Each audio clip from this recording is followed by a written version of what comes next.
So 30 days with Issa. Here we go. So Issa is moving to a new apartment. They went up they went up on her rent at her apartment, so she got to move.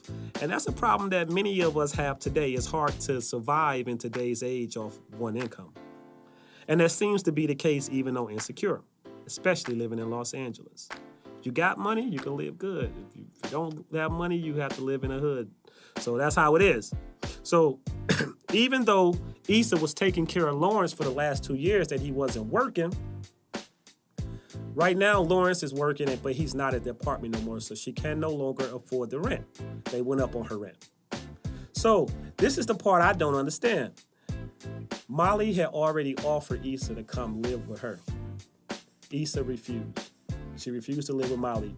And I thought that their relationship has gotten a lot better since the last time they got into an argument during season 1. Their relationship has gotten a lot better. But I was talking to a few females that said that two females living together is not a good idea. It can possibly ruin a relationship. Guys, we don't think like that. It's like, we can live together, and if we can't, we still gonna be homeboys. It's not like we not gonna be friends no more. We just can't live together. But apparently, two females can live together and still remain friends if it doesn't work out. I always thought that Issa and Molly should roommate. I think it would be good for the both of them. But it's interesting to see what's gonna happen with her new living situation. So, at the end of the finale, we saw Issa at Daniel's doorstep, and I couldn't believe what I was seeing. And I'm going to get into this. I could not believe that she was actually at Daniel's doorstep moving in with him. And I'm going to tell you why. Let's go back to the next scene in this finale where Issa and Lawrence was at the apartment together. This was a great scene. Probably the best scene in the whole season. Issa said she lost control that night she slept with Daniel. And that's not how she wanted things to end. Lawrence told Issa he didn't like the way things ended at the dinner when they basically went off on each other and he called her a hoe. The scene was so important, I think, to the whole season that I have to break it down to you all the way word for word, okay? And you guys tell me what you think. All right, so Lawrence explained to Issa. Lawrence says, I set these expectations for myself and shut down when I cannot meet my own goals. I just shut down. If that don't go how I started not being who I expected to be, who I expected for me to be. Issa saying, Lawrence, I wanted to be better for you because of you. But somewhere along the way, I was depending on you to be better for the both of us. And when you were going through what you were going through, I didn't know how to handle it. Or I could have done more. I wanted you to be better for the both of us, and I didn't even know how to be better for myself. Issa. You know what? I did the worst thing that I could have done to you, and I wish you could have convinced you that it wasn't about you. You only ever loved me and expected to want the best for you and promise you that I still do. Lawrence, I still love you so much. So that's what Issa said, and Lawrence came back and said, I love you too, and then they hugged. That was a touching scene. I mean, at that point, everybody thought that, okay, they're about to get back together because the whole season finale kind of led up to that point where everybody was wishing that Issa and Lawrence were still together. This scene was real touchy. So many people was hoping that they got back together. Well, it didn't happen. The part where Lawrence got down on one knee and proposed, a lot of people thought it was real, but I knew off the back that it wasn't real. I knew that she was kind of dreaming that this was going to happen. But let's be clear. Lawrence wasn't working for 2 years, but that doesn't give Issa a right to cheat on him, period. Whatever a man going through something in his life, he needs his woman to be his backbone, his support. Now, I know 2 years is a long time, but everybody is different. Keep in mind, Lawrence graduated from Georgetown. This guy has a 4-year degree. So it's not like he was just some scrub dude. Like, he had dreams and he was working on being an entrepreneur. Sometimes those dreams take longer. And, I know pride has a lot to do with it. It's hard to tell a guy who has a 4-year degree from Georgetown to go work at any job just to make ends meet. So, like I said, I don't think that just because he wasn't working for 2 years, that give Issa a right to cheat with her ex. That's just my opinion on that. But I thought the scene was really good. I thought it was very important that the show ended that way with that scene. And it was actually good because it led up to a season 3.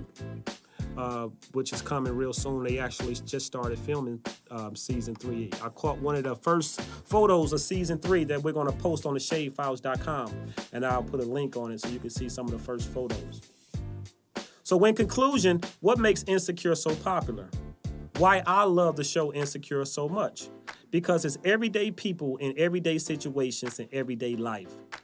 If you remember the one scene, Issa was in her apartment doing a finale with only one sofa. She was in her underwear, and the walls was dirty. It was like, she was just moving out. She was in her underwear, and she was talking on the phone. If you look at that one particular scene, you'll see exactly what I'm talking about when I say real people, real life, real situations. And the soundtrack to season 2 was provided by Salon Knowles, Raphael Sadiq. I thought the music in season 1 and season 2 particularly was really, really hot. I do believe if Insecure ever go Hollywood, it would lose everything. It would lose everything that it worked so hard for these last 2 seasons. Insecure is a great show for average people living average life. I know they're in Hollywood, and it's difficult not to go Hollywood, but if they can keep this show grounded with real people, real life, middle-class people, middle-class income, I think the show stays successful.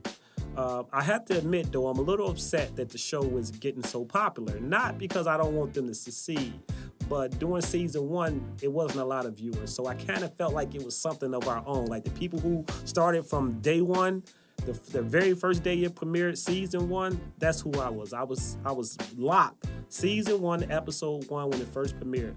And to see the growth of how it is now, I'm so happy for their success. Issa just landed with Time Magazine. They put her in Time Magazine, and she was at the Emmys the other night. So they're really, really getting big. But I kind of miss when it was just a small group of fans who really love the show, because now the pressure on them to season 3, and sometimes, like if you look at Power this season wasn't as good as it was the previous season. I just don't want to see Insecure go that same route where they feel like they have to have the pressure to kind of go Hollywood and do things that's not real to average people who understand normal situations. So we'll see. I'm really looking forward to season 3, and that brings me into the closing of this. Next week, we're going to do another podcast, and I'm going to update you guys on everything Insecure. I got 2 interviews with 2 cast members of season 2 coming next week. We also got news from the cast members. Every week, we're going to drop new news from the cast members. We're going to have interviews. We're going to have special guests. We're going to keep you guys going between now and to season 3. We also going to do a season 3 premiere event watching party right here in Atlanta when season 3 finally come out. I believe it's going to be 2018, so we're going to keep dropping these. We're going to keep you updated on everything that's going on, because like I said, Sunday nights is not going to be the same until Insecure come back on season 3. So until then, we're going to keep hitting you with the news and everything that's going on with the cast members, any new updates, any new photos, any new tweets, anything that's Insecure. I am so insecure. You can check us out at IamSoInsecure.com. This podcast is brought to you by theshadefiles.com. I'm your boy Del Wayne, aka Futuristic Blogger. Thank you so much for tuning in. Peace.